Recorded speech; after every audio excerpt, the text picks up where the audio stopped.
All right, call this meeting to order and welcome everyone to the February 5th, 2024 meeting of the Scotland County Board of County Commissioners. At this time, we're going to have an invocation and one other item from item 9 on the agenda from Commissioner B.J. Gibson. Before we do our 1 2 1 2, I'm not on. Can y'all hear me? Can you hear me? One? Can you? Okay. Before we do our invocation, we have a resolution that Jason, I think, has prepared in memory of former Chief of Police, Mr. Robert Malloy. Jason, do you want to share that at this time? All right.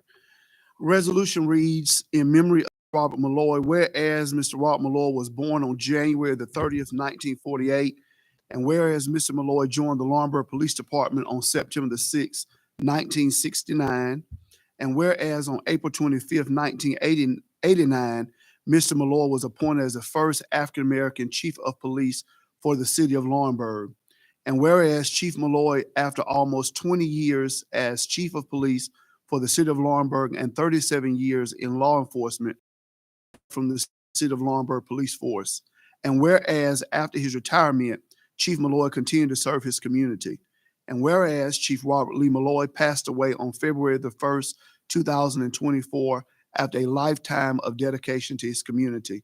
Now, therefore, be it resolved by the Scotland County Board of Commissioners that all honor and appreciation is bestowed upon the memory of Chief Robert Malloy. He is a testament to the service to this community, and may his memory live long in all of the citizens of Scotland County. Adopted this 5th day of February 2024, and it will be signed after our board approves by our Chairman Tim Ivey and Mr. Jason Robinson, clerk to the board. I'll offer the motion. Second. All right, we have a motion and a second. Any other discussion? All in favor? Aye. Would you bow your heads for our invocation? Gracious and eternal God, our Father, we are grateful for this day, for the opportunity that you give for us to serve the citizens of this community. We ask your blessings on our meeting. We ask for your guidance and your direction, that all that we say and do might be to the benefit of those of whom we serve. This is our prayer that we pray in your name. Amen. You stand for the Pledge of Allegiance. I pledge allegiance to the flag of the United States of America and to the republic for which it stands, one nation, under God, indivisible, with liberty and justice for all.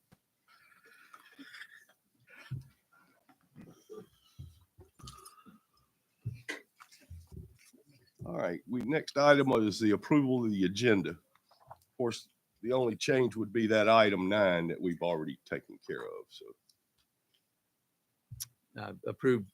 Move to approve the agenda. Second. have a motion and a second. Any other discussion, changes? All in favor? Aye. All right.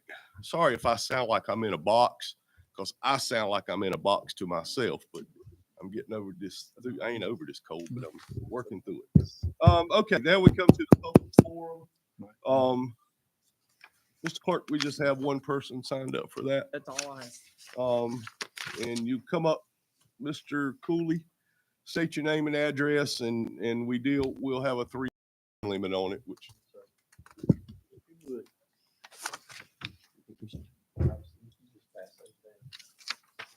My name's Will Cooley. My address is P.O. Box 218 or 178 Frank Parker Road. I was raised in Wagram on a tobacco and cattle farm. Graduate of Scotland High School, NC State, and Auburn University School of Veterinary Medicine. Started practicing in June of 1984. Opened my own practice in August of 1985. I practiced large animal medicine in Richmond, Scotland, Anson, Hoke, Chesterfield, and Marlborough counties for over 30 years. I still practice and operate Cooley Veterinary Hospital, and I'm about to open at 84 years of age in Marston. It's 1989. At one time, we kept a herd of around cows. I'm presently farming about 2,000 acres from Scotland and Marlborough counties. I'm a registered chicken litter hauler with the North Carolina Department of Water Quality, and I've properly spread over 30,000 tons of litter over the past 10 years. I consider myself a steward of the environment. That's my purpose for being here.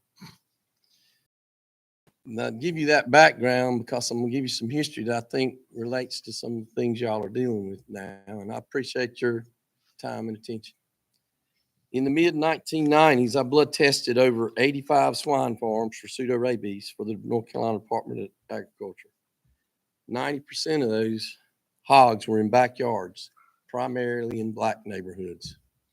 Everybody had hogs in pallet containment.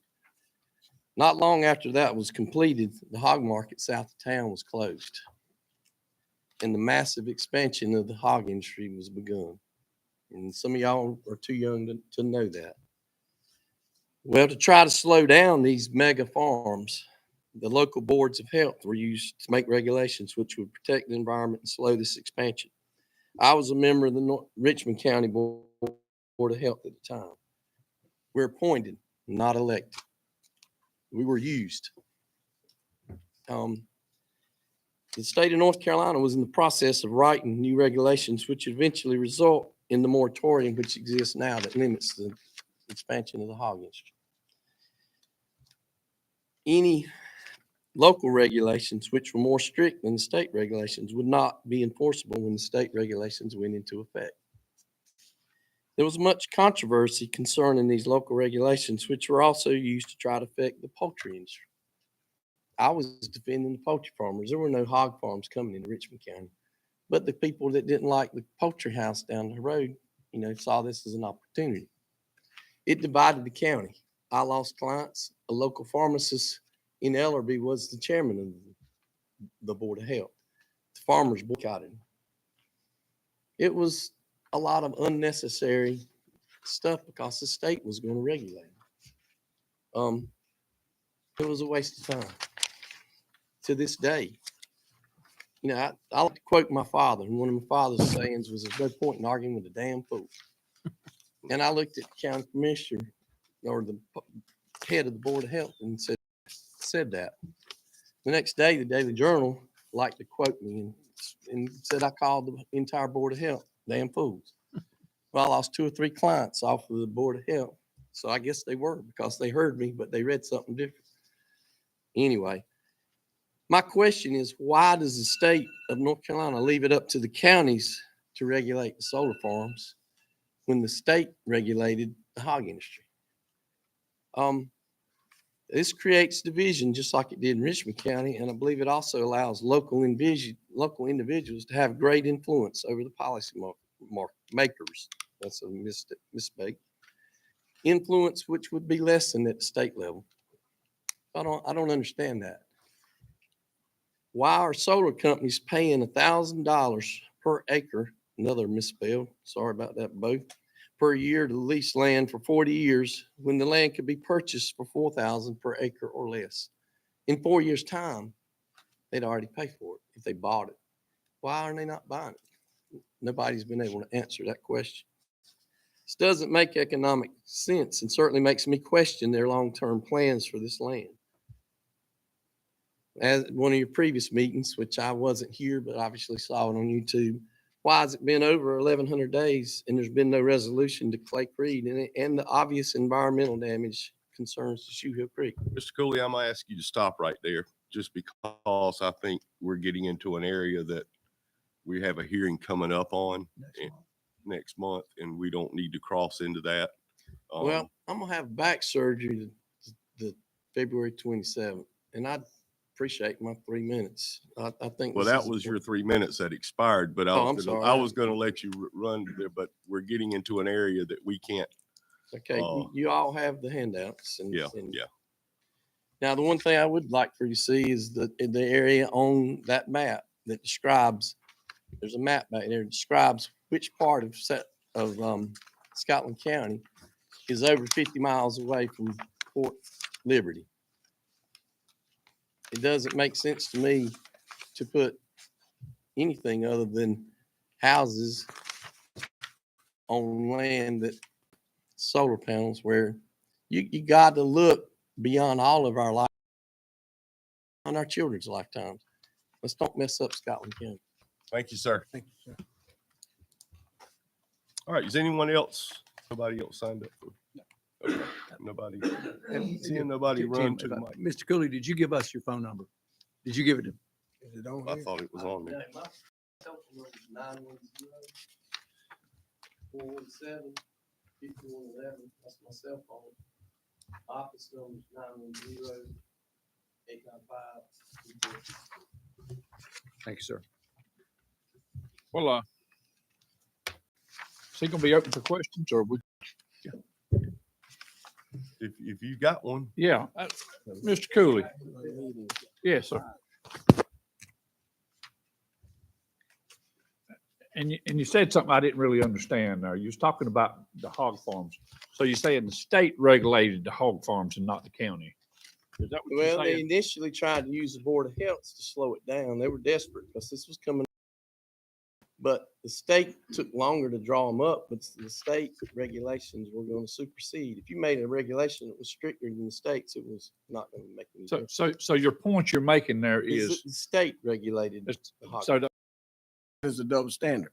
They right. regulate the poultry and hog Why farm. aren't they regulated? Right. So the point you're making is if they're regulating hog farms, why are they not regulating the solar panels? Right, they're putting it on y'all, you know, and that causes issues because y'all know the landowners. It should be the state's job to do it, and y'all aren't the one, I mean, y'all are just here. Maybe I should be having this conversation with somebody at the state level, and I probably will. I don't understand why it's done one way. I don't understand why, the Department of Wildlife was investigating or going to have NC State look into the effects on wildlife, and that study stopped. You know, there's some unexplained mysterious things that go on, and that's what these 8 questions are about. And y'all, certainly I had 3 minutes, but y'all got 4 weeks. I won't be here because I'm having back operating. Well, But you're gonna continue to work towards this cause, I assume. oh yeah, I'm Bo knows me. If there's a one-word description for me, I'm relentless. Dr. Cooley, if I may, if you had had your choice back in when all this was going on with the hog farms, would you have rather it been governed by the local government? No, sir. Okay. It was done the way it should have been done. Okay. What shouldn't have happened was the local people shouldn't have been put out of business by taking away their market. You know, that was done for obvious reasons. We were used to check to see if there was pseudo-rabies. Once they found out it was clean, then why you take away their market just because you're going to put up bigger things? It's always mega is not good. Thank you, sir. Thank you, Mr. Cooley. thank you. I Anybody just have a else? statement. Okay. Correct me here if I'm wrong. I think you were questioning that the land could be purchased for $4,000 per acre. And the way it is now with this, the state have it where the landowners can lease it for $1,000 acre for 40 years. Other words, the state has nothing to do with that. That's Okay. the solar companies. They can choose to either buy it or rent it. I've got, as I mentioned in there, I've got a friend that has land less than 10 miles from one of these sites.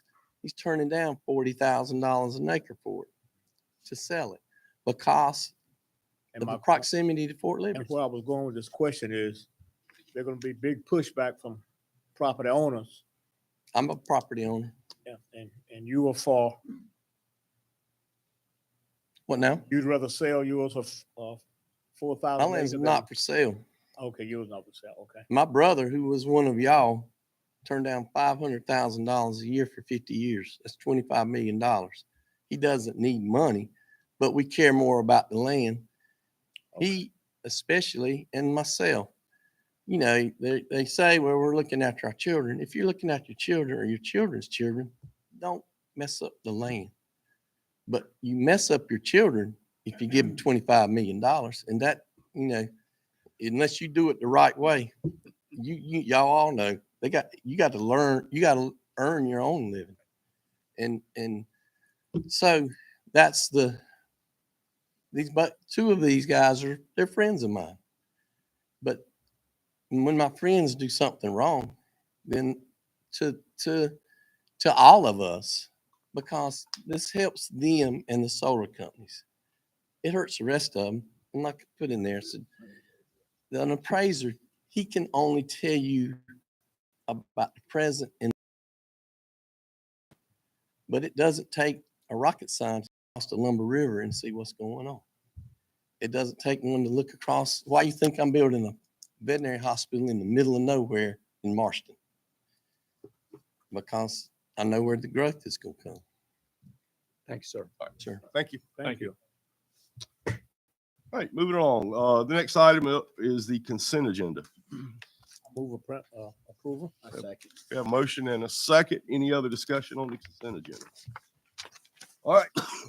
I was gonna get through it without that. Next item is the Southeastern Family Violence Center. Here they are.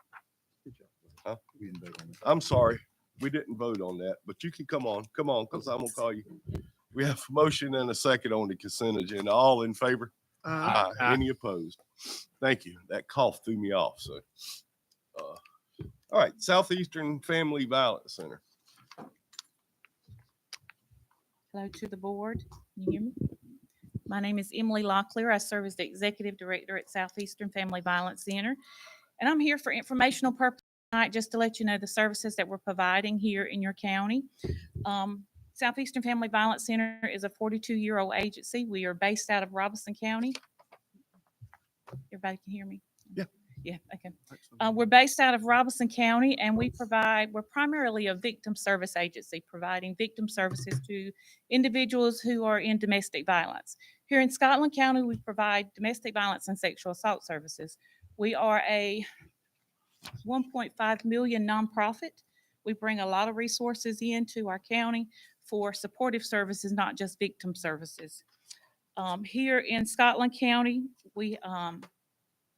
the state sent out a solicitation asking for services to be provided here in Scotland County.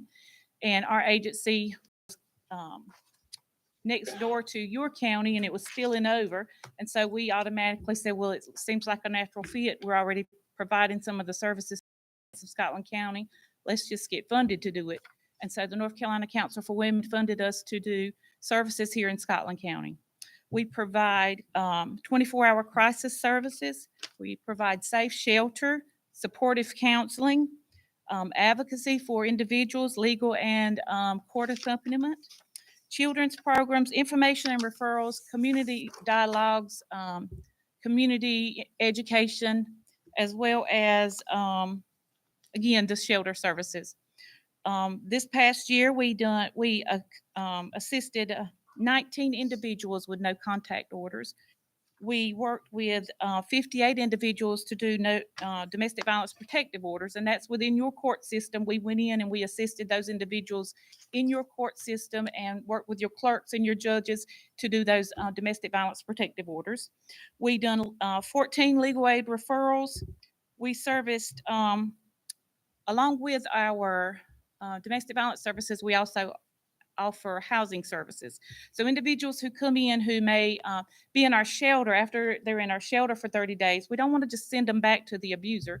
We want to help them reach self-sufficiency. So we have housing programs. We have 3 different types of housing programs. One is our rapid rehousing program. Actually works with homeless individuals here in Scotland County, Robeson County, Bladen, and Columbus. We also have a program called Safe at Home. It is our domestic violence program for rapid rehousing. And then we have a new program that we're working with your Department of Social Services with for housing. It's only for those clients who are in your CPS services. So they receive housing services as well with those referrals from your DSS. Our mission at Southeastern Family Violence Center is to increase safety and empower survivors and others at risk of domestic violence and sexual assault. Strong families build strong communities, and we're here to help you guys whatever way we can to help the victims of sexual assault and domestic violence here in the county. Excited to bring these services, excited to bring the new housing services. We have received referrals from your DSS. So far, we've housed 6 individuals here in your county. We have housed those individuals who were homeless or in domestic violence. So our services reach out far beyond just domestic violence services, because we do have the homeless services as well. And then DSS has made 5 referrals for support groups. So we also do education for those victims of domestic violence, because we want to teach them that there's a better way.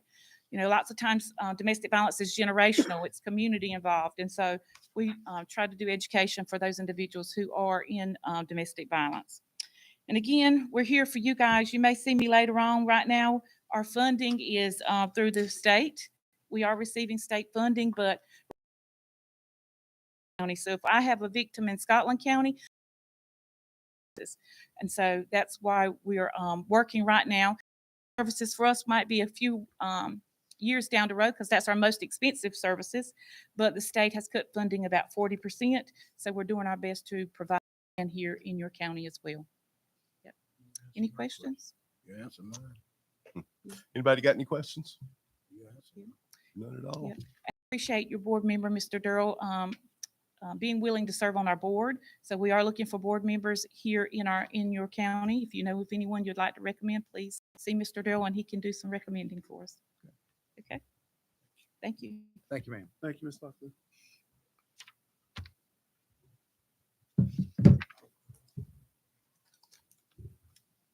All right, moving right along, the bioenergy project, and this is Monarch. I believe they're here, correct? That's what your blue folder you got in front of you.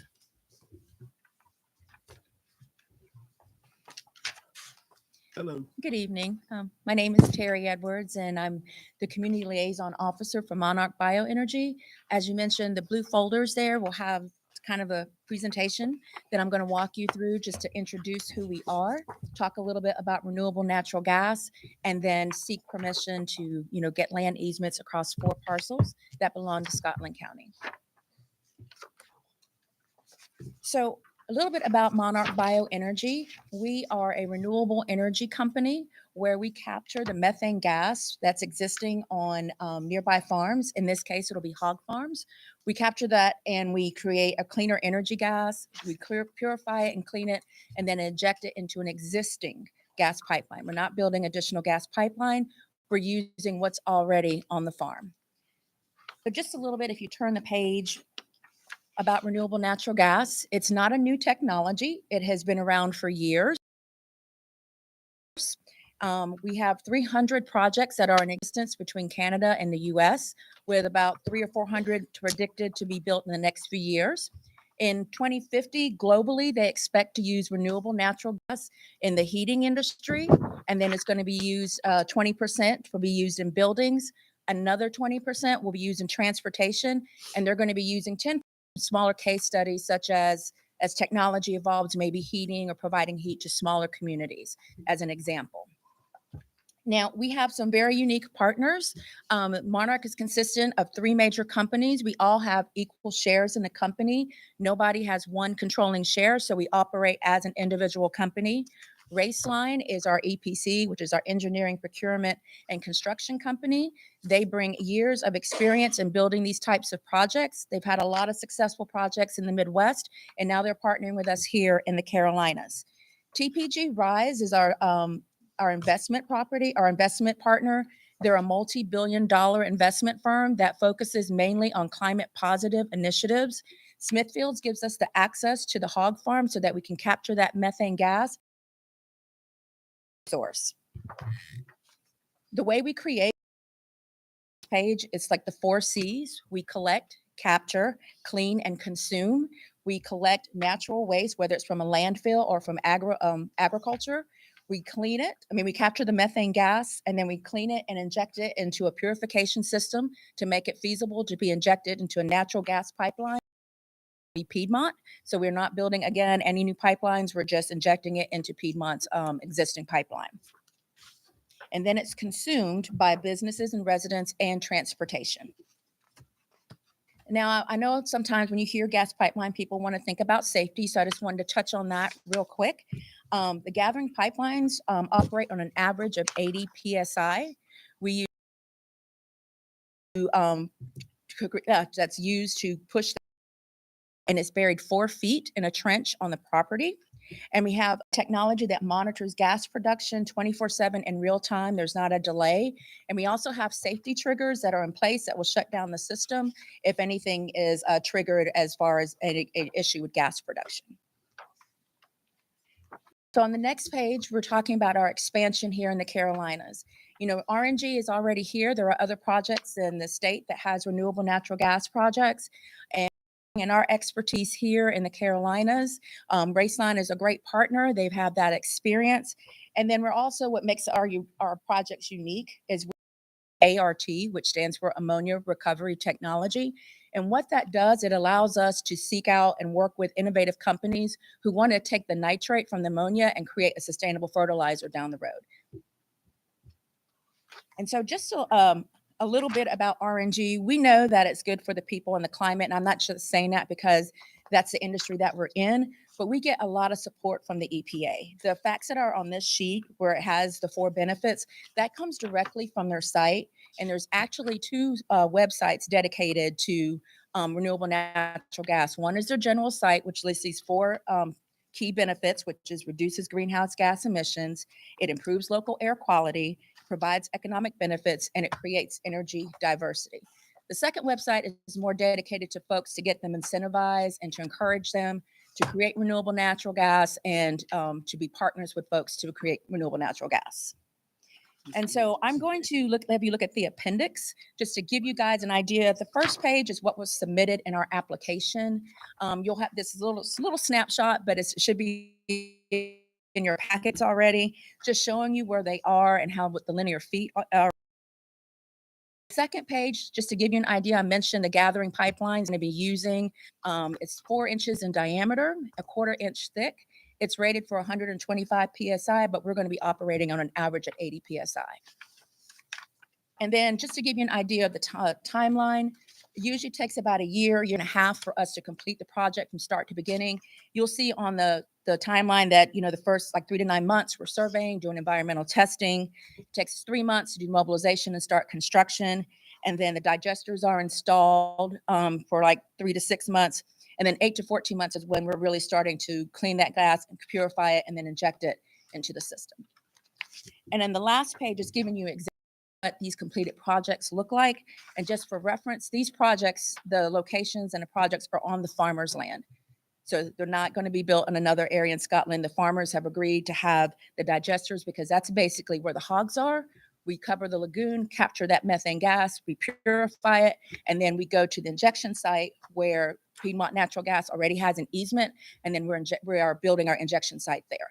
So it gives you kind of a idea of those last samples of what those projects look like completed. We would love to have you guys partner with us and bring in on renewable energy, and just please, we love to have access and grants, a grant easement to put the gathering pipelines through your property. And I'll stop for. I think Mr. Johnson, time to take a look at that, the lease and all. Well, He had some comments to make on it too. yeah, my comments really relate to the documents as presented to the board, not as to the merits of the project or the desirability of doing it. Obviously, that's the decision for the board to make as to that. As to the documents, though, I would just point out that the initial agreement would give Monarch what I consider to be nominal consideration, an option for 3 years. For example, the first one is on a 449 acre tract of property. The amount of the initial payment would be $1,220 to secure that option for 3 years.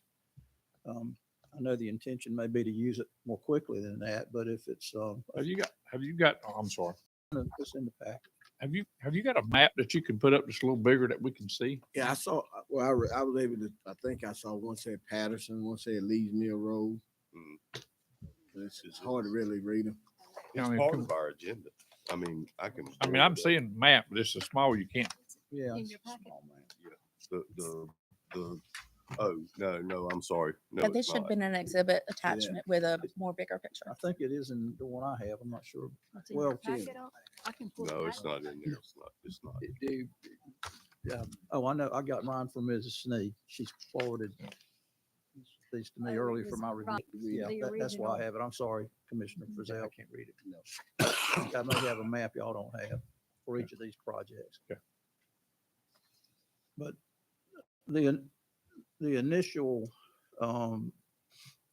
tract that I looked at had an acreage of 449 acres. You'd be given an option on that for a 3-year duration for $1,220. And the other options are comparable, with the fees being fairly nominal for what we'll be giving them. The easement itself, which is an attachment to the initial agreement, would give Monarch, if it exercises the easement, the perpetual right to use the land upon which it is constructed. And I'm not sure whether it was intended to be this way, but the language also would include land outside of the construction area for construction, maintenance, repair, replacement, and removal. That again would be perpetual, and it's not limited to the area where the easement's constructed. So I'm not sure the intention was to do this, but if you executed these easements, you would basically be creating a cloud on track, not just the easement area. One other thing I would point out is Monarch has the right to assign the rights under these agreements, which may or may not be an issue for you, but it also says that we are to keep the terms of the agreement confidential, and I don't think the county can do that under the public records law. So those are my comments on the documents anyway. Can you tell us the first location, the second, the third, the fourth? I think this one says airport. Lee's Mill. Well, this first top left one, Tim, is right there, that property we got where the solid waste, I mean, not solid waste, but Cascade. Cascades, across the Okay. Cascade. That's where that is. That's Yeah. the first. That's the first one. Now, the other two, I'm not sure. I can't Underneath tell where that they're at, is Lee's Mill. sir. Lee's Mill, I just don't know what intersection. Yeah. Lee's Mill and Creed. There's one that Yes. says Patterson Road. Yeah, I tried to blow them up on my telephone. I Which I just think couldn't see it. that's the landfill. I'm going to have our right-of-way agent, Tika Cherry, come, and she's the one that's working with us to submit the permits and the parcels, and she can give you some clarification. That's fine. I'm just trying to figure out where these are. So, Oh, understandable, yes. then the bottom left one, Good evening, can't everyone. read it. I can't read it. This, So the first one is on Airport Road. Excuse me, ma'am, who are Yes. you? I'm sorry, Otika Cherry with Colliers Engineering and Design. Okay. We're the acquisition team. And we're part of our team has been emailing Miss April with the information initially to get all this started. all right. So the first one is Airport Road, Yes, across from Cascades, basically. I'm assuming the purple line is where the proposed Yeah. line. 20-foot wide easement with acquisition of approximately I believe it's 1.6 and some change linear square feet. Or linear feet, not linear square feet. I'm sorry, how many linear feet? 1.642.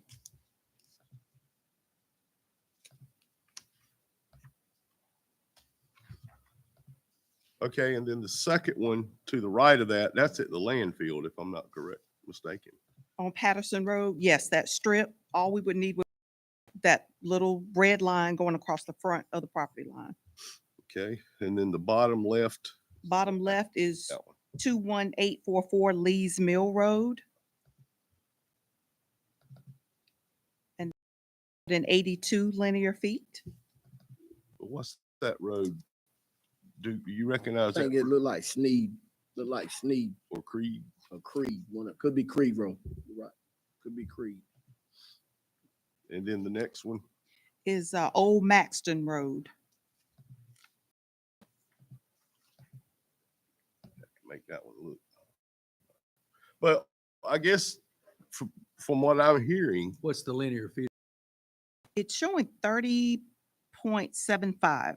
And you're talking about 30 3/4 feet. Yes, it's just that little tiny corner. The rest of that line appears to be on the Scotland property, but it's really across the street. And the linear feet on the top right top right was 153.91. And I hate to ask you again, but tell me again the linear feet on the one top left. I thought you said 1.64. Yes, What I wrote I'm down. sorry, 1,642. Oh, That's there different. you go. That's a little different. But now that one shows that you'll be crossing the Lumber River too. Do you go, or do you go under the Right. river? That sounds like a Christmas song. I know, I was gonna ask that too. Over the river into the woods. Yeah, you're right. I mean, I'm just curious, does it go over the, Typically, the line would go under. it would go under? the Yes, river? sir. That'd Mhm. probably be a board. Oh, yeah, okay. Yeah, it would have to go under it, wouldn't it? Well, I guess one of my questions would be you're willing to pay $1,220 for a 3-year option. And if that's a 400 and something acre tract of land that we might hopefully be looking for somebody to come and buy and put an industry on. Mhm. That's a pretty inexpensive option. Well, the option is just for the linear footage. It's not to cover the entire parcel. But I think what Commissioner Gibson's saying by what the county attorney read in there, it could include the whole property, right? They wouldn't be There's an option. purchasing it outright, but they would have the right, under the language of the, what would be the easement that gets recorded, to go on the property outside of the easement, which I would interpret to mean not the area you're talking about constructing it, but outside it without limitation on the whole tract, to maintain it, repair it, replace it, remove it for the duration, which is perpetual. Which is So forever. you, in essence, Right. have I would think most attorneys would see that as an issue if they were searching the title, if you intend to do anything with the rest of the tracts. And correct me if I'm wrong, I think the airport had that issue with their piece of property because they had somebody with the option to buy it and they weren't sure. Well, that I they think could- some sewer lines were gonna have to be That'd moved be- too. I don't know. Yeah. Yes, sir. This is Bob Clark. He's the project development manager. Good afternoon. My name is Bob Clark, as Terry just mentioned. And what I wanted to clarify or make sure is consistent in the documents, Mr. Johnson, is the 489 acres, we're not asking to encumber that. We're asking to encumber the 20 feet just along this easement with an access agreement so that we can access it. So we don't need open access to the entire parcel. What we need is the ability to get to one end of it so we can construct and maintain along the 20 feet. So that's what we're trying to buy an option for a long-term. I kind of figured that's what you wanted, but that's not Need to what be the worded. document Then that's why we're here, to make sure that it's consistent. So I wanted to convey to you our intention with that language. If we need to clarify that in any way, that's what we're here to do. So, and then it is a 20-foot wide easement for construction as well as perpetual easement. And then I don't remember who mentioned, but we will directionally bore under the river once we get. Directional those bore, permits. yeah. Yes, Directional board. directional yes. bore, yes, sir. Well, it looks like to me what I can see of this map, because I'm tell you, this is awful small. It looks like to me that most of this is next to the highway. And that's intentional. Yes. So Okay, how it's- far off the highway is it? what we'd like to do is just abut up to whatever easements are already existing. So without getting into water, fiber, what have you, we'd like to just kind of be adjacent to that. So it's not any more intrusive or encumbering than what is already existing. Now, on this piece on Air Base Road, which you're on Riverton Road there, I think that's what that is, Riverton Road. Is that not Riverton Road? Where that line is Riverton. That's Road. Riverton Yeah. Road, yes. On the part on Riverton Road I'm looking at here, where the river's at. So would you bore from the road to under the river? Cause all that swamp right there. We probably would. We would have a bore pit on each side of the river. Yeah. And the bore pits are roughly 40 by 40. Yeah, I know, but would you bore from the road to the other side of the river? Yes, we would. That would be our intent. Cause it's all swamp. Cause it's all swamp. Yeah. Exactly. And generally speaking, as we're in the community, any wetlands, we're boring that as well. So So you would have so everywhere else I see is just right on the highway. Other than that one piece going across that swamp. Everywhere else be up right on the highway. And when you say 20 foot, you mean 20 foot on into our property? past to where you, 20-foot width and then the length that we're just established with So Otika if South. it's 1,600 linear feet, it's 20 feet Wide. wide. Correct.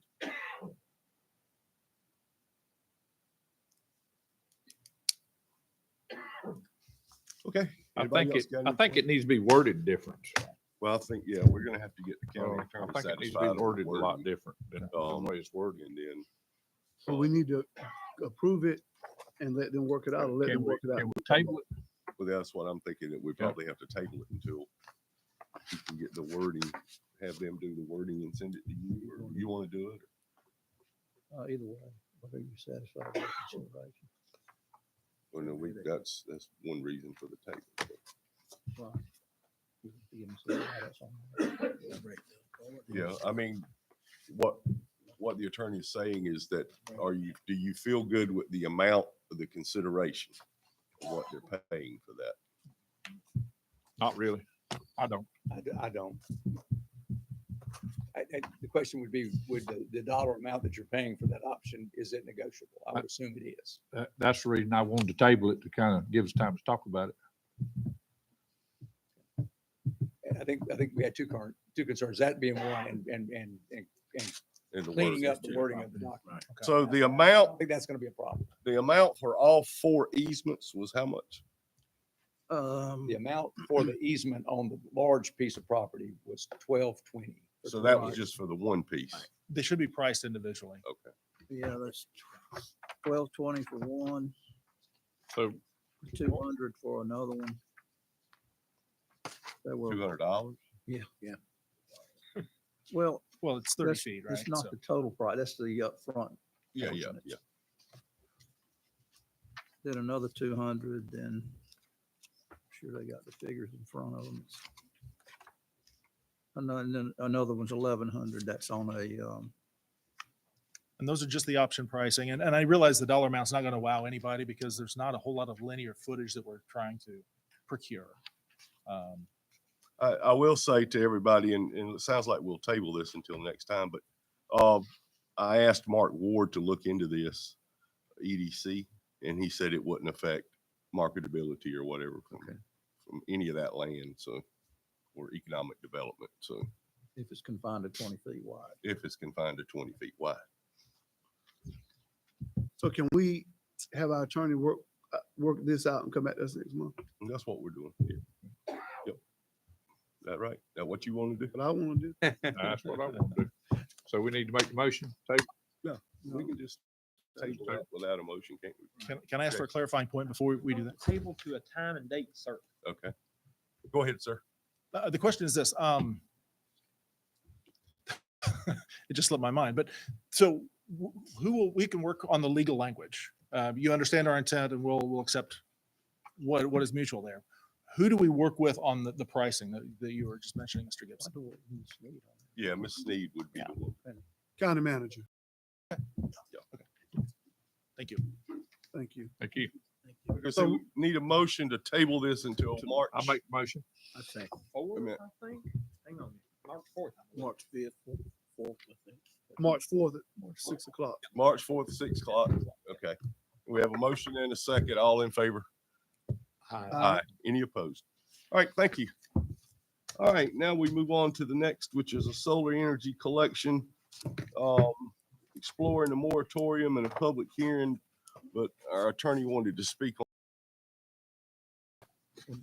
Just to synthesize this down, the board at its last meeting or maybe the meeting before that agreed to engage a law firm that specializes in zoning issues to try to take a look at what we have as far as solar farms go and some changes to our ordinances related to solar farms.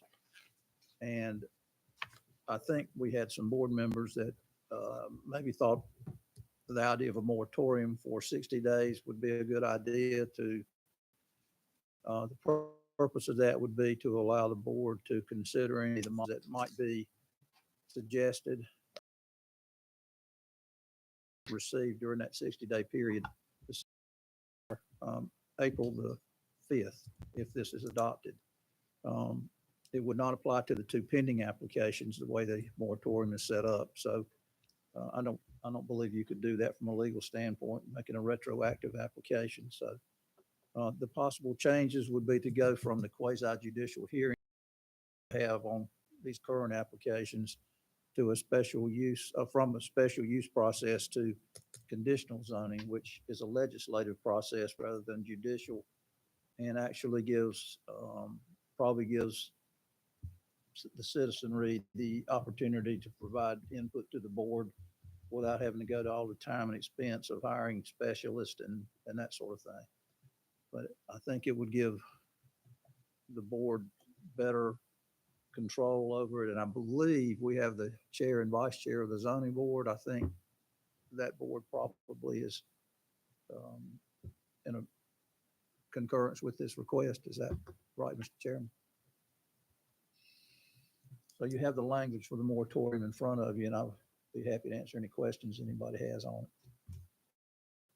I'll make the motion. Well, we got to do it. We have to open up for a public hearing Okay. first about this because it will be an ordinance. So, Okay. But before we do that, if I may, Yes, sir. just, I read the language. Right. And it does say that it would be in place for 60 days. Right. There is a statement in there, can be perhaps expanded for an additional 60 days by this group. It's very difficult to do that. It's very restrictive on how you do that. So it would be very difficult to extend it beyond the 60 days. I think the intention, This will be done within 60 days. well, the intention is that the draft be to the zoning board by their February 21st meeting.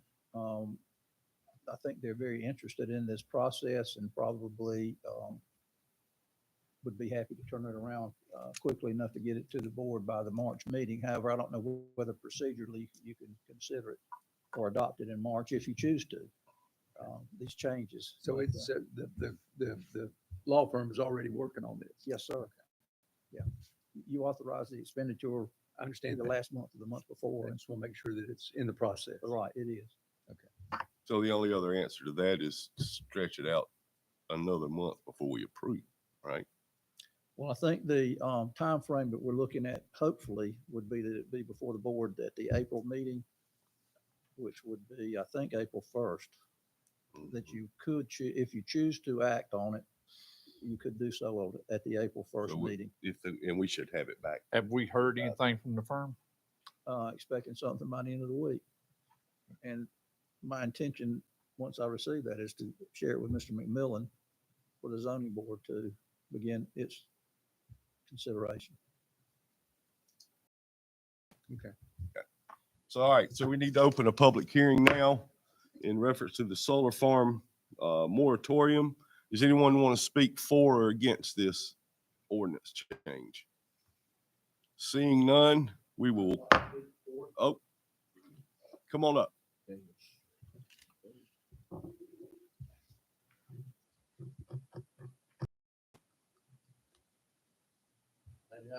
Have a few more minutes. You're just gonna start where you left off? Yes, sir. One of the fellas that was with me works on my farm, lives up in Nettlebury. And he had solar panels. I guess he answered one of those calls, where you get this call. So he put solar panels on his shingled roof. Probably in less than a year, the company Pink Energy, which y'all should be familiar with, Attorney General's familiar with, went bankrupt. So now he has solar panels on his shingle roof that he'll have to remove if he needs to replace his shingles. The fire department can't put out his fire because they're hooked to the power grid. He gets a bill, his credit's gonna be ruined, and yet he gets no return. That's bad business. And was that a good idea? Obviously not. I mentioned probably most of you understand how big 700 acres is, but Mr. Johnson's associated with Deercroft. Deercroft's 775 acres. These sites you're talking about are 700 acres. That's a huge amount of land. there's a lot of things that are concerns about that. These panels possibly generate heat. I know when I cross over there at Scotland High School, I said, man, that doesn't look bad. It looks like water. It looks like water to the ducks. The ducks are hitting. They spoke to you about corridors, and they widened the corridors. The one that joins my land is a heavily hunted land. I'm a deer hunter. Mr. Cooley, attorney's advising us to stop on that because it's getting into that other matter. And I thought that was what we're talking about, is the moratorium on solar on farms. solar farm, but we're going to have a quasi judicial hearing next month about these matters that you're starting into. Okay. And we can't do that. Well, I'll see if I can't get recovered and they might wheel me in here in a gurney. And really what I'll be back. what this one's about really is to have a moratorium on applications for 60 days until we can get some things Yeah, in place. I think it's a very good idea. I think you all are interested in this. I think things happen quickly, and maybe some of this information you weren't aware of, and maybe I've made you aware of it, and there's a lot more that you can possibly learn. But and I, my whole point about like the hog farms is why they put y'all in this position. That should be handled. If it's going to be as big as that, then it ought to be handled by higher, positions. That's an opinion, but in veterinary school, Dr. Albert, he said it's just an opinion, but it's a good one. He threw in a word I probably shouldn't use, but anyway, that's just an opinion. But I think it's a good one. Thank you, sir. All right. Does anyone else want to speak for the public hearing for or against? Seeing no one, we will close the public hearing now. And now we need a motion for the moratorium, which is attached to your agenda.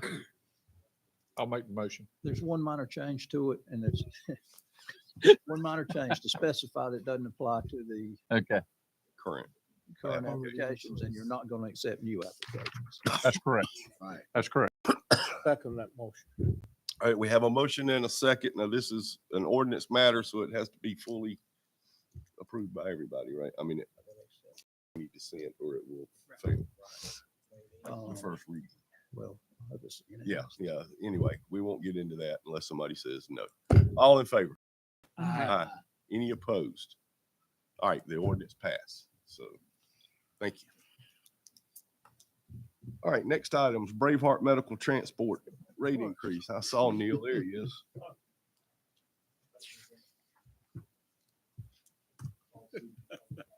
Right. Good evening, everybody. It's been a little while since I've seen some of y'all. Here before you tonight to ask for a rate increase for non-emergent ambulance transport, as well as some emergent calls that we do back up the county for. Our last rate increase, if I remember correctly, may have been around 2009.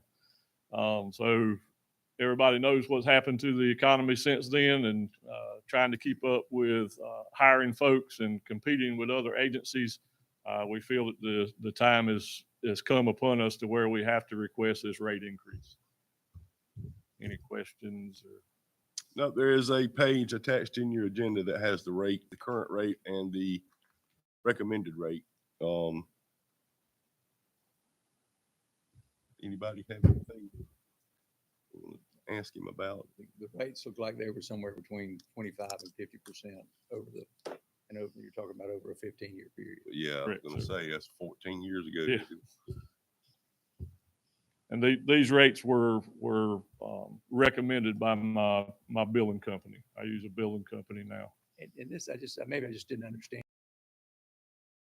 It said $12 a mile $12 per mile. per loaded mile. Yes, sir. So anytime So if we you're have a patient on board, You're it's carrying me to Southern Pines, there's gonna be the fee plus the $12 base per fee mile. plus the $12 per loaded mile. And you were charging that 15 years ago.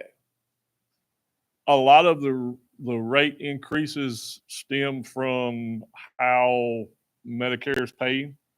And we don't really like to go well above what the Medicare amount is, so they didn't recommend that rate increase there because the Medicare allowed amount hasn't changed.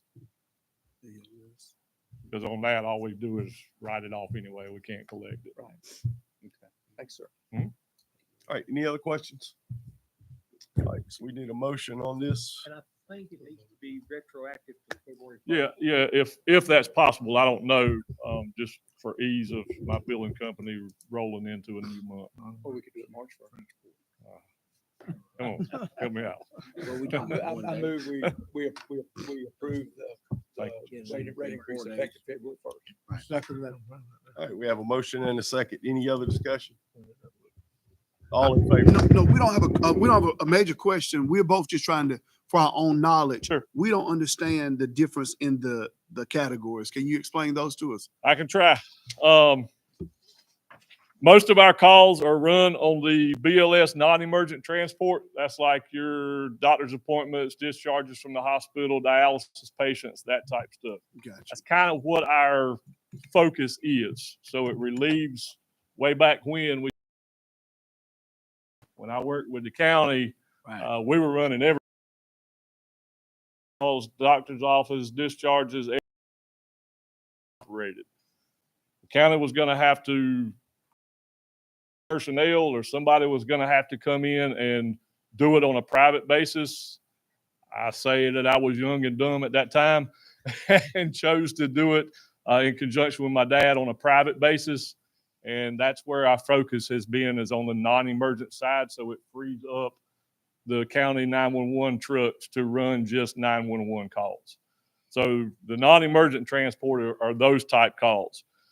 The BLS is basic life support. Emergent transport is if like the 911 truck was backed up and they weren't available to run a call, they can contact us. We can run that as a 911 call. It's just not a lot of, there's nothing to do. There's no IVs to start, no medications to push or anything like that. It's just literally go pick the patient up, provide that basic care for them, going to the hospital. So that's your BLS BLS emergent call. Your ALS non-emergent is more so, again, the 911 call the call from the hospital that the patient may have an IV, something of that nature that's more of an advanced life support skill, would be a discharge from the hospital or interfacility transport, something of that nature. Your ALS emergent call would be that 911 call we respond to, and we're an AEMT level service, so we could start an IV line or push certain medications. And then your comprehensive transport is like for your full arrest calls. Thank you. Yes, sir. Thank you. So we have a motion and a second. Any other questions or comments? No, I know Robert appreciate what you do for the county, freeing them up. Some nights they can get wide open. Yeah. All right, all in favor? Uh-huh. Any opposed? Thank you, sir. Thank you. Neil, how many vehicles do you have? I got 5 right now, but 3 of them fixing to leave. I just bought 2 brand new trucks. So hopefully they'll be on the road shortly. Thanks, sir. All right, the next item on the agenda is about Trillium Health Resources, the regional board appointments. This the new, what was formerly known as East Point. We had a conference call last week about it and how it was going to be handled. There'll be a regional board that we report to and through, and then that board will report up to the main board of the 46 counties. So we have to appoint somebody to the regional board that is a citizen of the county and has certain qualifications. And there were a list of things such as a DSS experience, a lawyer, that type of thing. It was a whole list of things you could do. And my thought process on that, and I think I talked to a couple people, was, Carol was our appointment before at East Point and did good with that. And she has those qualifications. And so that we would just appoint her, move her over to the East Point, where she was sitting on East Point at the end of December, but then the Trillium thing came up. So, but move Carol McCall over to the Trillium Board representing us in the district. Then we're going to talk about a commissioner who wants to take this. So, but I guess we need a motion on that. Talk to Carol. Anyone talk to Carol? I've talked to Carol. She's good with it. She wants to do it. Offer motion that we appoint Carol McCall. To Trillium. All right, we have a motion and a second. All right, any other discussion? All in favor? Aye. Now we need a commissioner to be appointed to that board. Offer motion that we appoint Commissioner Darwin Williams. Have a motion. Do we have a second? You Is better that a not be no second? Somebody hurry up and second I'll it. second it. It's Throw it motion next and time. second. Now, I will say this, Duke. They said 95% of their stuff is done by Zoom. That's fine. They'll every once in a while they have something where you'll go to Lumberton or to meet up with the rest of the region. Everybody's fair game now. Well, There you go. I don't think he's got a second yet. Yeah. Right. Yeah, well, I got a second. Who seconded? I second it. Okay. All right, all in favor of that? Aye. Any opposed? I couldn't resist. All right, then we're going to move on to Man, I board don't know committee why I stayed no appointments. more. Commissioner Um, Gibbs. Mr. Chairman, fellow board members, I have two board and committee appointments. One is Ms. Ruth Miller, who has applied to be the senior Tar Heel alternate. Ms. Miller has experience with hospice. She's new to our community, but is looking for ways to serve. And the second is Mr. Jim McMillan, who is terming out on Planning and Zoning Board, but has requested that we extend his time on the board in that there are three significant projects that the Planning and Zoning Board are working on. And once those three things have come to an end, then Mr. McMillan will consider his time to be complete. Do we need to put a date on that? I'm not sure we know yet because one of them is the comprehensive land use plan, which is going to take some time. I mean, so that's open-ended though. Yeah. I mean, I would be more for, let's put a 24-month end time on it. Then if we have to But redo it again, If we were appointing him to a regular term, what would it be? 3 years? 3 years. Why would we not appoint him for 3 years? And if he gets through with those projects, he can offer his resignation at that time. I think it's because the term. Or he's- because his he's wife wants him termed off out. before Yeah, then. yeah. I think he's termed out, right, Jason? He is. That's correct. I think he's timed out. So, He's term limited. Okay. They can only be two terms, 2 or 3 terms, The ordinances say 3 4-year terms. 3 4-year terms. Sorry, it's 4 years. Not Oh, 3. your term's 4 years? Yes. Okay, so I thought So it he was has served 3 4-year terms. 4-year terms. Okay. Do we need to put a date on that or are we just going to extend it?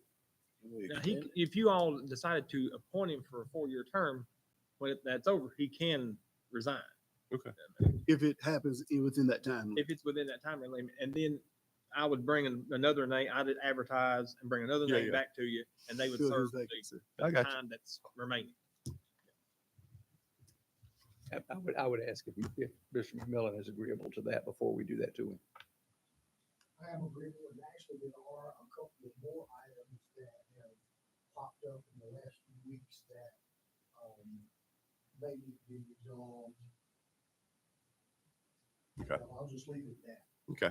But I am willing to stay on at the discretion of the board, till we get every critical item that's on the board, on the docket right now finished, or to the point where it's comfortable enough that I can say that. Gotcha.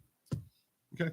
Do we have a Was that a motion? mo- I'll offer that as a motion. You offered that, I would but second that. for the 4 years. Fine, Yeah, yeah. okay, so we Fine, have a if you will. motion Yes, sir. and we have a second.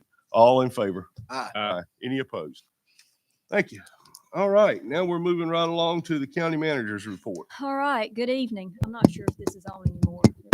Not on. It was Yeah, they're not on. But now, bad. it works on here. It's coming through. They can hear You it. don't hear it in online. here. That- I'll speak loudly in here then. Okay, well, good evening. I will go through the report of some projects and things that we've been working on for some time.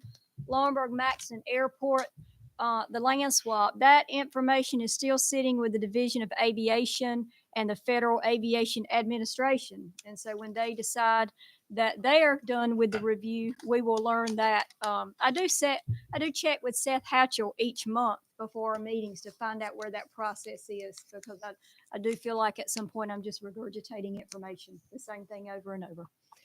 North Turnpike Waterline. So let's talk about that for a moment.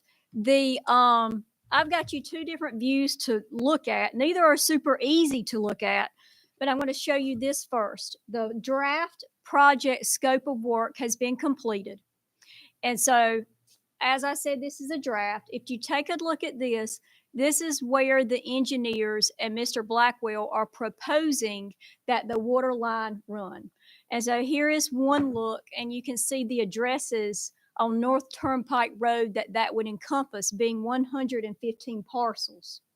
Then you can see there's about 6 parcels on Peach Orchard Road, which I understand is, I believe, some new housing that's being developed somewhere near Deercroft. And so it's easy enough to tap off of Deercroft and also offer those people tapping into the water system. And so here's one view. Another view, I put these side by side, whether that's easier to look at or not. But the blue line, the long North Turnpike blue line, and then you can see up there around Peach Orchard is what the scope of work is proposing. So I thought I'd go ahead and bring that to you to see if you have any thoughts about that. We also know that Ace and Esther Drive, if we go out and there's enough interest there, we could incorporate that into the scope of work, and we could also offer the hookup there as well if we feel like there's enough interest to make it worth the county's while. So are we basing this scope of work on the interest that we have received? Yes, part of that is on that.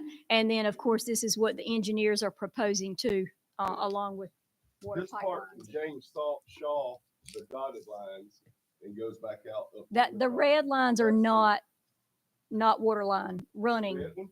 The Yeah, red, the red line's water line. Yeah, that's the. It's airport. already That's where it comes from the airport. no, I mean, that's not new. The No, yeah, blue, That's what I'm saying. Okay. That's existing line, because it runs to that tower, that tank. right, And so the ones up there on Peach Orchard are coming off of the Deercroft property. correct. And Is- the ones that you're talking about, there are these two side streets up here right below the. Yeah, the Ace Drive, and The that's Ace and that, Esther that's them two Drive dirt roads right there. Are what we will see if there's enough interest to go ahead and run the water line that way as well. Those are about 10 tracts of 5 acres apiece, aren't they? I don't On know. each one of those. I On think Ace they and are. Esther. I think there's about 10 or 12 houses on each one of them. Right, Yeah. yeah. And so I'll continue to work with Mr. Blackwell, who of course is the consultant that was hired on this project. And he is going to work to see about that interest on Ace and Esther Drive, and then start to move forward. I also found, or some residents actually brought it to my attention, and I reached out, and there could be some, I'll call grant funding for senior citizens that may live in that area that can pay for them to get hooked in. We have to make sure they know that early in the process and that they apply early in the process. So once we start to narrow this down, we will absolutely get that information out there so they can go ahead and apply for that. Memory Have serves me right at that meeting up They there. They brought it up talked then. about that. They brought it here too. Yeah. Have we checked with those mega farms to see if we could sell them water? I understand that is, Mr. Blackwell said that was not going to be part of the scope at this point. That was not, that would not be in the county's best interest. I'm sorry, that would not. That be- would not be in the county's best interest, and the expense of that is why I say that. Right. For those chicken farms up there, And they were on Shoe Hill anyway, I think. because we did think and question whether that pull that into the scope of work or not. So more to come on that, unless you all have any more questions about that. East Laurinburg Properties, last month I reported that there was somebody interested. He was not willing to negotiate. And so we're back to having properties listed in East Laurinburg. Cascades Fire Protection. I think we're hoping to find some movement on this. If you remember, this is all about the water plants out at Cascades that now the county owns, and the condition that they are in, and an engineer's proposal to get those, not the plant per se in better condition, but a better design that is not costing Scotland County lots and lots of money every time something goes wrong out there, because those plants are so dated. And so if you remember, there was an issue with the contract that had to be worked out, and tanks and et cetera. So we understand Cascades was having a meeting today with their team, and we're hoping that, and we're going to be able to start moving forward again with what this engineer has designed. Solid waste management ordinances. A team has gotten together, including, of course, our landfill manager, inspections, our sheriff's department, to look at the solid waste management ordinances. They have come up with some revisions to those, and I put those in your packet, not asked to be voted on tonight, but to give you the next month to look over those. The proposed changes are in yellow. Yeah. And so that'll bring your attention to that pretty quickly. There has been a request to move the solid waste position from the sheriff's department back to the landfill. Speaking with all parties involved, everybody is okay with that, meaning the sheriff, meaning the landfill manager. So because you voted to move it from the landfill to the sheriff, now it's up to you if you would like to move it back. What is the basis of moving it back? And I ask that because I don't want us to yo-yo this position. And when somebody gets tired of it, we throw it away. Right. I think it has turned into, it's a difficult position. And I'll say that because part of the county thinks it's litter sweep, and it is not. Another part of the county thinks you're supposed to go tear down all abandoned houses in the county. That's not totally feasible. It's a difficult position. It's a hard position for people to truly understand what it does as well. And it's difficult to enforce. We see trash on the side of the highways. We see tires, we see couches, but who can put a name on who did that? And one person, we all see it riding, and one person, that is a task for one person. So I don't disagree. I think it is a difficult task for one person, but I don't think moving it solves this issue. Right. I think there are things we've got to do to clarify what this position is going to be. We moved it because we said that we felt like the sheriff's department could handle enforcement better than could be done through the landfill, was our reasoning. And But I to don't have know a that legal moving authority it behind it. back makes that fix. My thought is we wait until we have these ordinances redone and then take a look at it. Because we may find out when we redo these ordinances that the sheriff department is gonna have to handle it for whatever be the reason. Then we're yo-yoing back. You know? Well, one of the biggest things, the reason we moved it is because, just like the sheriff said, nobody knew who to call. And when somebody threw trash out, they would always call the sheriff's department. Because you just don't know who to call. The average Joe don't know who to call when there is trash out on the side of the highway, or they see people dumping their trucks out or dumping tires off. I mean, who do they call? They call the sheriff's department. Code enforcement. I think the job just needs to be clarified. I think, and I've talked with them a little bit, and I would BJ and the manager. I think they don't really know what the job is. Do it need to be more of a code enforcement type of position? Where it's a big scope with a code enforcement. So Well, I think that was the idea when we moved it. But the problem is we don't have the clear ordinances in place. That's why I said we probably should wait until we get the clear ordinances in place to see who's going to be able to enforce it. I mean, from what I seen is the employee that was doing it was out picking trash up. And that ain't what that job is supposed to be. And I mean, and he's working hard doing it, but I think he thinks his job is to pick up trash, and that ain't what the job is. In some cases, you investigate trash, you look for mail with someone's name on it, that you Yeah. can go in charge and things of that nature. So I agree with you, Mr. Chairman, that we table moving it until we can have a more detailed conversation around the ordinances and clarifying what that position is, and then we do it, if that's okay with you, Councilman. Oh, absolutely. Can I second that motion? Yeah, if it's a motion. All right, we have a motion and a second. All in favor? I was gonna Aye. do that. All right. Any opposed? Okay. Keep going. I tell you this, we need to get it done fast. I've gotten 3 phone calls saying, I've got trash that I picked up out in front of my house. I need you to come up here because I found, I said, I'm not the officer. They found, I'm oh, not they that found guy. I names. am not that Well, you got so many fast foods now that everybody just. Oh, they get people in the room, they throw the ball. Well, and part of it sounds like might be public education on what it can do and what is not designed to do. I will say that roadside trash in front of my house used to be, they did a scientific study that from the cookout, how long did it take to buy something at the cookout to eat it and throw it out the window? And the result is from cookout to my house. That's all I found out there was cookout. You did that study, right? Cookout. I ain't Well, you been know to what? cookout in 10 years. According to how hungry they are. But it has changed. It has changed. I will report that. It is now Popeye. See, if at my house, I find Nick's Big Chicken boxes. Sorry. Okay. The free health clinic, we have received the permit to begin demolition of that. And we will move forward with that beginning the middle of March. Should be finished around the middle of April for that. Scotland County IT services. So we continue to rebuild our network.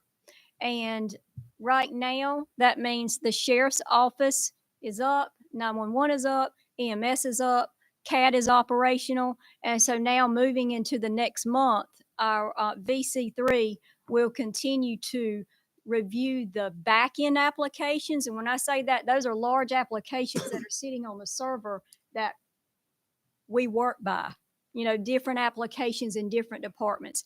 And so over the next few weeks, they'll be starting to look at those. Public safety was our first priority, and we've, for the most part, checked that off, and now we're moving to other departments. Have you been seeing a lot of people wanting their food stamps and not being able to be recertified? I knew that was going to eventually happen because we do not have the exact amount of resources for every person at Light Social Services to have one. Luckily, certain departments are going back up and on their own computers again. We can shift those resources to places like social services, public health, and the departments that are larger and need more resources. We're shifting resources, and DSS is one of those applications on the back end because they run off something called a thin client, which means every person, they have a computer, but it's not a computer. It's a box that a server runs through. So we can get them back up this month, which means most of their users will be back up using their regular workstation, which will help that because that's always the fear. East Laurinburg Recycling Center, we talked about this with the potential owner of the property that we would like and with the surveyor, and I believe that survey was started last week. So I'm very hopeful within the next couple of weeks, we have that and we can begin some real negotiations on that property that we are interested in opening up that recycling center at. We already spoke about solar power ordinances and that those are being worked on. And Mr. Johnson, of course, gave you a timeline for that. Wanted to say that the Capital Committee has met one time already on January 24th. And they began by looking at Scotland County's long-term capital plan and the projects on that, shuffling some projects around. What did we think had to be done this year, but maybe can be put off to another year, shuffle some projects forward. And so their next step will be to continue look at that plan and also look at the request that each department has made for capital projects walking into fiscal year 25. Okay. New business that we haven't talked about before. From a finance standpoint, I am requesting that we reallocate some funding. We have funding left over from when Laurel Hill Community Center was built. There's about $70,000 left. We can shift those funds over to help with other capital projects in this county, specifically election redesign. And the magistrate has asked for some safety measures to be implemented in the magistrate's office. So that's one allocation, is just shifting funds from here to cover other projects. I also recommend reallocating the legislative capital funding we were given for $200,000. Instead of putting that on the elections, let's shift that over and do the redesign of the bathrooms at the governmental complex right over here. Is it gonna Because- take that much? Probably every penny. There's You- 4 large says- bathrooms. Yes, sir. And so, 4. yes, so there are 4, well, there's 2 public bathrooms, 2 employee bathrooms in just the DSS side of that building. But the health department shares those public bathrooms. And so I would recommend those 2 reallocations just to cover projects. And make the reporting back to the state for that legislative funding just an easier process. So you need a motion for that? Yes, sir. Is that all the funding? That's just reallocations. We'll get some more funding.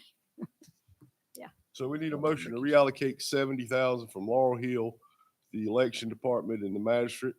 And then we need to reallocate the legislative capital of 200,000 to public buildings for the renovation of the governmental bathroom. One motion, I second. Yeah, That one would- motion. I move approval. Okay, and you second it. Any other discussion or questions about it? Mr. Offer, Laurel Hill Community Center doesn't have any more needs, do they, before we move that money?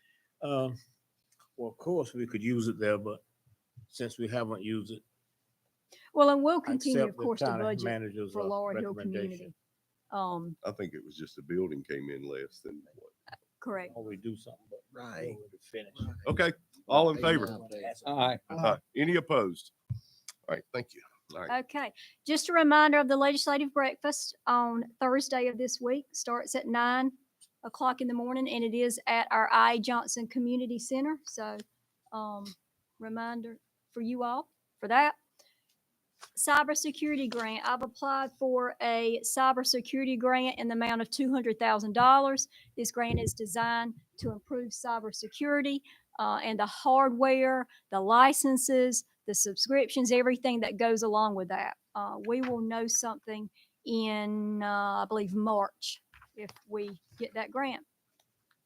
We're also investigating applying for funding for stream flow rehabilitation assistance. And that's assistance within Scotland County that can allow for stream stabilization, cleaning out streams, and cleaning out culverts or working with culverts. And so our Soil and Water Department is looking at that. We can put in several requests for several different areas across the county to do that.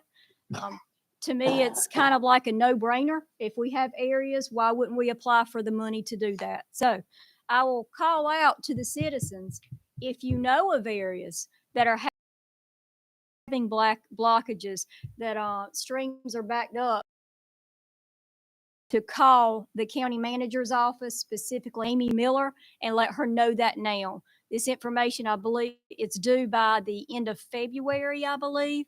And so we will be glad to look at that and fill out that application on the behalf of those different areas. So we'll also put that information on our Facebook page, so maybe people come across that.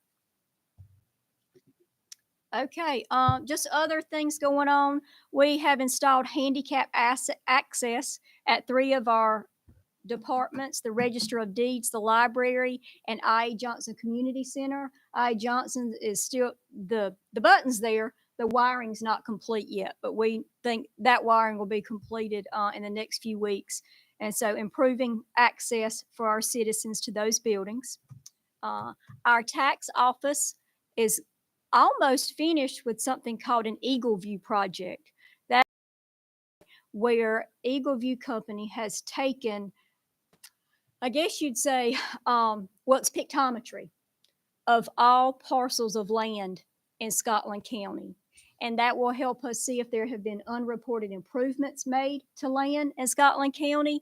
And when it comes time for evaluation, that is very, very useful data because it lays on top of what we already have and shows us if there's changes in what we already know about Scotland County. So this is gonna take the place of the GIS. Place of that, this will support that. And this won't be, this isn't information that the public will look up. They'll continue to look up GIS. This is information for our tax office and our appraisers, I guess you'd say, as it lays on there. It's like a second look for changes.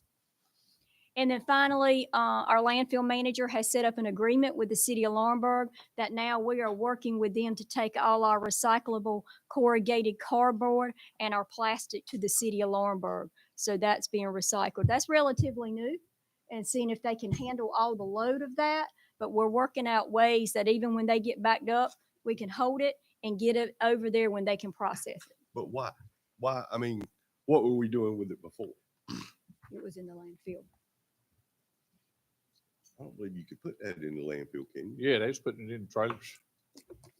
Yeah, I mean, was But it anybody was just picking it up? stored out there. They was putting it in trailers and sending it to the landfill. I know the the city's UR. talked about doing away with recycling, Yeah. so that's why I'm. Right. So, Like I said, that's a new project. they We're pay gonna them. see how, We just, that's where we're getting. We don't have to pay to dump it that way, right? correct. So that's my report. Yeah, it's a savings for sure.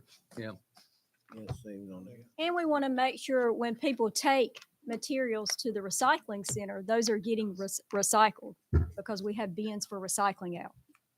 Right. Yeah, well, we've had those bins forever, folks. They'll jump you too. But you try to put a piece of plastic in that cardboard, they will get you. All right. That's all of yours. Yes, sir. All right, we'll start with our county manager or county commissioner news. And we'll start with Commissioner Frizell.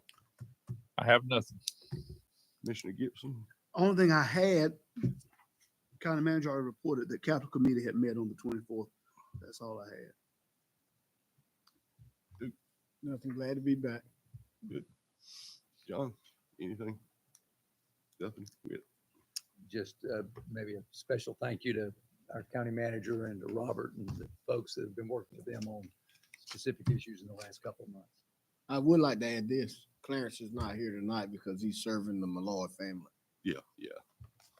I figured that's what would happen, yeah. Because I'm sure that, I think it was over at 5, but I think he probably left it open for everybody that Right. they were still lined up, yeah, so I'm sure that's what happened. But the only thing I want to bring up, I wanted to ask about the days again for up here. And the other thing was to make sure everybody, if you didn't read it, the Capital Committee brought up about courthouse, new courthouse and jail. We're not building one this year. We're not starting one this year, but it starts that process of, I think we put it out 5 years or something like that. So just so you know, if you start hearing about it, I heard you were building a courthouse. Well, yeah, but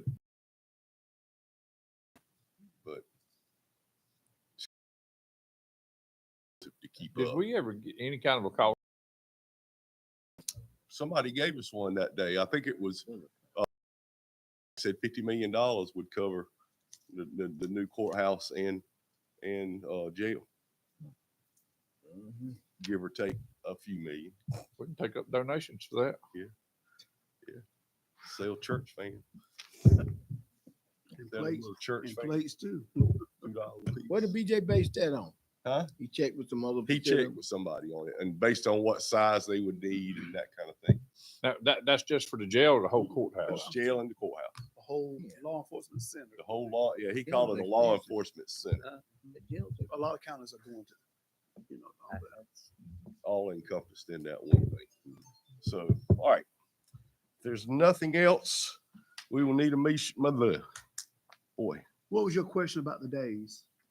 whoa, what's going on? I've And got some pictures of some days from other cities and counties, and I was going to let y'all see that on the February 24th meeting, the budget meeting that y'all normally have in. are we February. having it in February? Well, let's I think it's schedule on- that while It's on we're the doing it. calendar. Your first February, I budget think. retreat is February 28th, 28, 29th. 28, 28, I think. I've It's got on it for the Wednesday. 29th. I have for the 29th. Right, Okay, so 29. that's correct. Okay, We so have a that's- 29th this year. 29. Well, whoa. That's fine. Okay. But we also need some prices with that when you know. Yeah, that I would have to get with Frank probably about having. You can build that from scratch, can't you? Robert and Samantha also brought up some issues about this building, and I'll let them talk about that then. Well, we'll cross that bridge because we're not to the point that we're gonna do that right now, so. But there was something else just came to my mind, but anyway. Right now, we'll take a motion that we need to go into closed session for the items listed on item 10 of the agenda. To protect attorney-client and attorney-employee retained by the public body in order to preserve the attorney-client privilege. Make that motion, sir. We have a Second. motion, we have a second. All in favor? Aye. All right, we're in close. Thank you all for coming. Some of your thinking while we're in closed session on the amounts on that. I don't want to load. Oh, for those. Yeah, yeah. I mean, that one tract is just a cascade. And they gonna make a killing off of it. Well, don't they have to get permits to go under know the anything river about that, and but go I'm sure through the that- wetlands? Well, I was kind of going to that, but that's not our purview, but that's gonna be a lot of EPA stuff to get up on that thing. Dang right. I can't It imagine. looked like it went under it twice to me. Yeah. You didn't get the surveys. I mean, she sent me the math. Yeah, it would. How much But I matching, don't we want need to find that out. I figure We this can is get it. what y'all are looking. We need to go ahead and do what we need